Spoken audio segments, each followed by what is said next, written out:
Hello, everyone, and welcome to the Speaking Skills series. En esta serie lo que vamos a hacer es aprender a mejorar nuestra expresión oral. Hoy vamos a ver una cosa que se llama time fillers. Son comodines para poder ganar tiempo, para que no dudemos. Cuando dudamos en inglés, lo llamamos hesitation. Hesitation es cuando haces uh, uh, y evidentemente eso nos perjudica porque impide la comprensión. Si alguien dice todo el rato y no, evidentemente es complicado entenderlo, por lo cual tenemos que evitarlo. So, time fillers. ¿Qué podemos hacer para evitar la duda? To avoid hesitation. Puedes utilizar comodines, frases hechas, justo antes de contestar. Things like, well, good question. That's a good question.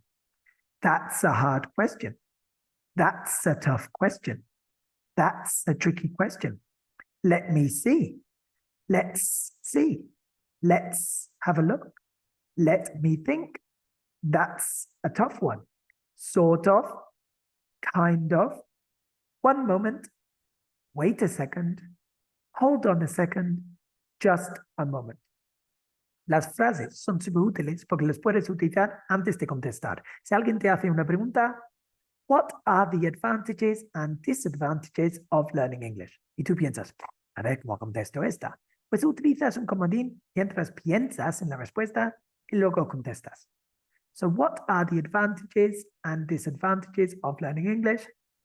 That's a tricky question. I think learning English is very important because I need it for my job. Y así evitas el momento que haces antes de contestar.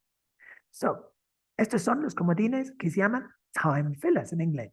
Nos ayudan mucho para contestar cualquier pregunta y también para la conversación. Si tenéis cualquier duda, envíame un WhatsApp a este número o un email y resolveré cualquier duda. So, thank you very much, everyone. See you next time.